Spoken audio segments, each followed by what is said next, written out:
Hello guys, your most welcome on my channel. आपका बहुत बहुत स्वागत है मेरे इस चैनल पर। आज का टॉपिक है कि हर इंसान एक दूसरे के साथ कंपटीशन में क्यों है। ज़्यादातर लोगों का एक दूसरे के साथ में विवाद क्यों है। जो जनरल बिहेवियर में कॉन्फ्लिक्ट है उसका बेसिक रीज़न क्या है, क्यों लोग एक दूसरे के साथ में विवाद करते हैं।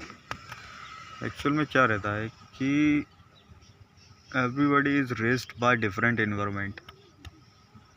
सभी की परवरिश, सभी का रहन सहन एक अलग फैमिली में रहा होता है। हर इंसान का बचपन से लेकर जवानी तक का समय जो होता है वो एक अलग एनवायरनमेंट में रहा होता है। तो उसको क्या लगता है कि जिस नज़रिए से वो दुनिया को देख रहा है, सारी दुनिया बिल्कुल वैसी ही है और बाकी लोगों को भी दुनिया को वैसे ही देखना चाहिए जैसे कि मैं देख रहा हूँ। वो ये भूल ही जाता है कि हर इंसान का दुनिया में अपना एक पॉइंट ऑफ व्यू होता है लाइफ में, दुनिया में सर्वाइव करने का। लेकिन जो इंसान अपने बिलीफ से, अपनी परवरिश से, अपनी अपब्रिंगिंग से जो बहुत ज़्यादा रिजिड हो जाता है, उसको ये लगता है कि मैं अपनी जगह पर पूरी तरह सही हूँ और दूसरे लोगों को भी मुझे पूरी तरीके से सही मानना चाहिए, यानी कि कोई भी फ्लॉज नहीं है मेरी लाइफ में, या उस नज़रिए में जिस नज़रिए से मैं दुनिया को देखता हूँ। So one should behave like that. Everyone should see the world from my perspective because it's 100% correct. जबकि रियलिटी में ये होता है कि हर इंसान दुनिया को अपने नज़रिए से देख रहा होता है। जिस शहर में आप रहते हैं वहाँ के तौर तरीक़ों से आप वाकिफ़ होंगे, वहाँ पे जगहों से आप वाकिफ़ होंगे, तो वहाँ पे आपके घूमने का, वहाँ के लोगों से बात करने का आपका तरीका अलग होगा। आप जनरली तौर पे बेहतर तरीके से वहाँ पे सर्वाइव कर पाएंगे इन जनरल, अगर मैं कहूँ तो। बट वहीं अगर किसी इंसान के लिए जो दूसरे कल्चर में रहा हो, उसके लिए उस जगह पर सर्वाइव करना थोड़ा सा डिफ़िकल्ट होगा, क्योंकि वो किसी और एनवायरनमेंट से वहाँ पर आया है। और इसके साथ में एक चीज़ ये मायने रखती है कि दूसरा इंसान जो है वो किस फैमिली एनवायरनमेंट में उसकी अपब्रिंगिंग हुई है ना। क्या उसका फ्रेंड सर्कल रहा है, किस तरह की उसकी लाइफ में सिचुएशंस रही है, उससे भी बिलीफ सिस्टम पर काफ़ी गहरा असर पड़ता है। नेचर ने हर एक को अलग इसलिए बनाया है ताकि एक दूसरे के साथ मिलकर, एक दूसरे की लाइफ एक्सपीरियंस से गुजर कर, जान कर आप कुछ सोसाइटी के लिए कुछ बेहतर क्रिएट कर पाए। लेकिन हम इंसानों का ईगोइस्टिक नेचर होता है कॉन्फ्लिक्ट में उलझ जाने का। इम्प्रूवमेंट बहुत कम लोगों के हिस्से में आ पाता है। ज़्यादातर लोग इंटर कॉन्फ्लिक्ट में ही उलझे रहते हैं। उनको ये लगता है कि मेरी बातों से अगर सामने वाला कन्विंस नहीं हो रहा है तो मैं एक लूज़र की तरह फील करूं। ये उसके ऑब्जर्वेशन का जनरली तरीका होता है। बट रियलिटी में क्या रहता है कि अगर सामने वाला इंसान आपसे एग्री नहीं कर रहा है तो आपको उससे कॉन्फ्लिक्ट क्रिएट करने की ज़रूरत नहीं है। उससे जितना आपको पॉजिटिव मिल सकता है बाकी सीखिए। उसके बाद में अगर आपको लगता है कि नहीं, उसके साथ में रहने की कोई ज़रूरत नहीं है, उसके साथ में आपकी लाइफ को कोई ग्रोथ नहीं मिलने वाली है, तो आप उसको छोड़ दीजिए, कोई फ़र्क नहीं पड़ने वाला। 800 करोड़ लोग हैं इस दुनिया में, है ना। लेकिन आपको उस एक इंसान से कॉन्फ्लिक्ट करके जीत प्राप्त करनी है जो आपकी बातों से एग्री करने से मना करता है। एक्चुअल में होता क्या है, इंसान का नेचर है ये कि वो विवाद करके खुद को एज अ विनर शो करना चाहता है दूसरों के सामने। उसको अपने ऊपर इतना यकीन ही नहीं होता कि मैं अपने आप में एक जीत के लिए एक डिज़र्विंग इंसान हूँ। वो हमेशा यही फाइंड आउट करता रहता है कि अब मैं किसके साथ में कॉन्फ्लिक्ट करके जीत पाऊँ, किसके सामने प्रूफ कर दूँ खुद को।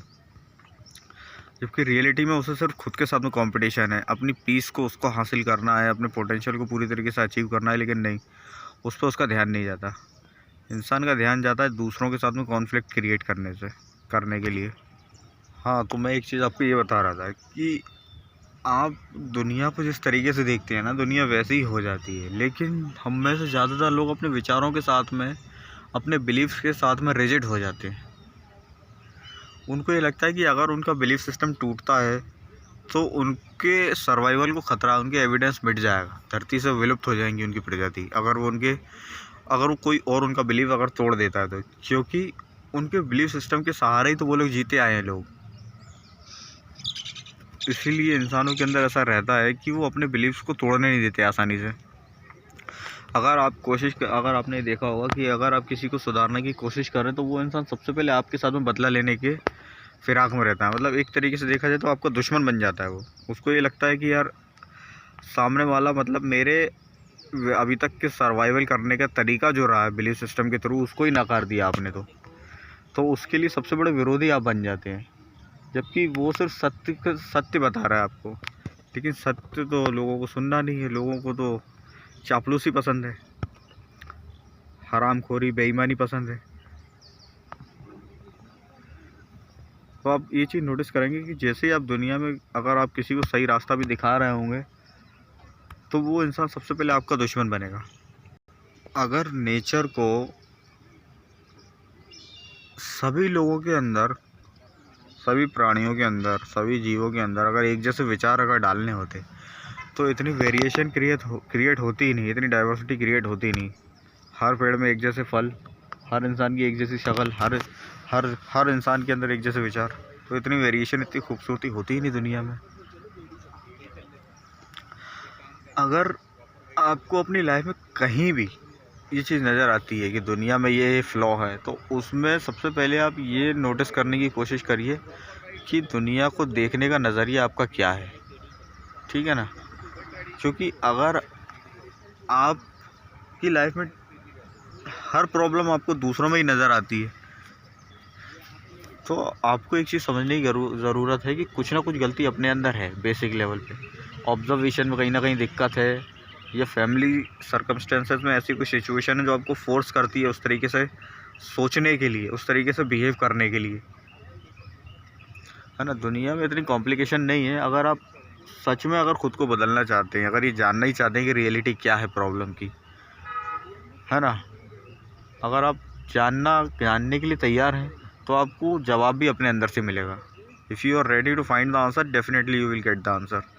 बट प्रॉब्लम ये रहती है ना कि ज़्यादातर लोग ये जानना ही नहीं चाहते। वो अपने बिलीफ से रिजिड हो जाते हैं। उसके बाद उनको ये लगता है कि मैं जो भी जानता हूँ वो सही है। कोई यहाँ पर सामने कितना अच्छा वेदर है ना, पूरा चारों तरफ हरियाली है, पेड़ पौधे। मैं इसलिए यहाँ पर आके बैठता हूँ दोस्तों। आप लोग सोच रहे होंगे कि मैं एक ही लोकेशन पर वीडियो बनाता हूँ। मैं क्या यहाँ पर वर्कआउट वगैरह करने के लिए रनिंग करके मैं आता हूँ, तो फिर उसके बाद में मुझे फ्री होकर मैं थोड़ी देर बैठता हूँ तो मैं शूट कर लेता हूँ यहाँ पे यही वाली लोकेशन। इसलिए मुझे अच्छी लगती है यहाँ पर बैठना, बात करना आप लोगों से। तो कोशिश करिए कि लाइफ में जो भी प्रॉब्लम्स आपकी आ रही हैं उसके लिए रीज़न आप अपने अंदर खोजने की कोशिश करें कि आप मेंटल लेवल पर कितना स्ट्रॉन्ग है, आपकी मेंटलिटी कितनी स्ट्रॉन्ग है, आप कितना डिटैच फील कर पाते हैं। मान लीजिए किसी ने अगर आपकी आइडेंटिटी को ज़रा सा भी अगर पुश कर दिया तो क्या आपके अंदर emotions, revenge, aggression, anger trigger हो जाते हैं क्या? अगर आसानी से अगर कोई आपके अगर इमोशनल ट्रिगर अगर पुश कर पा रहा है तो यकीन मानिए कि आप एक पपेट की तरह है उसके लिए। कोई भी इंसान आपको आसानी से मैनिपुलेट कर पाएगा। लेकिन जब आप ये जानना शुरू करेंगे कि यार मेरी प्रॉब्लम जो है मुझसे शुरू होती हैं और मुझ पे ही ख़त्म हो जाती है। दुनिया तो सिर्फ एक मिरर की तरह एक रिफ्लेक्शन है मेरी पर्सनैलिटी का, है ना। दुनिया जो है सिर्फ एक रिफ्लेक्शन है आपकी पर्सनैलिटी का। अगर आपके मन में अगर शांति है तो आपको पैसा कमाने के रास्ते भी मिल जाएंगे, आपकी अच्छी रिलेशनशिप्स भी होंगी, आपकी फ्रेंडशिप भी अच्छी होंगी। और अगर आपके अंदर बेचैनी है, कॉन्फ्लिक्ट है, अपने अंदर ही है, तो फिर आप दुनिया में बहुत स्ट्रगल करेंगे। बहुत सर्वाइव करने के लिए आपको बहुत जान लगानी पड़ेगी। और जबकि दुनिया में ना इतना एफर्ट लगाना नहीं पड़ता। सीखते रहो, ग्रो करते रहो, और अगर प्रॉब्लम आए तो उस फील्ड से रिलेटेड लोगों के पास जाओ। क्या रहता है, कई बार सॉल्यूशन हमारे आसपास ही होता है, लेकिन हमारा ईगो जो होता है हमें उस सॉल्यूशन तक पहुंचने नहीं देता। हमारे अंदर ढेर सारे कॉन्फ्लिक्ट चलते रहते हैं। और अगर माइंड को अगर और डिटेल में अगर आप जानना चाहते हैं किसी और तरीके से, कुछ और प्रॉब्लम है ना, तो आप मुझे कमेंट सेक्शन में बता सकते हैं। और वीडियो अच्छी लगी तो लाइक करिए, और सब्सक्राइब करिए मेरे इस चैनल को। आपने समय दिया मेरी वीडियो को देखने के लिए, उसके लिए thank you so much for watching the video.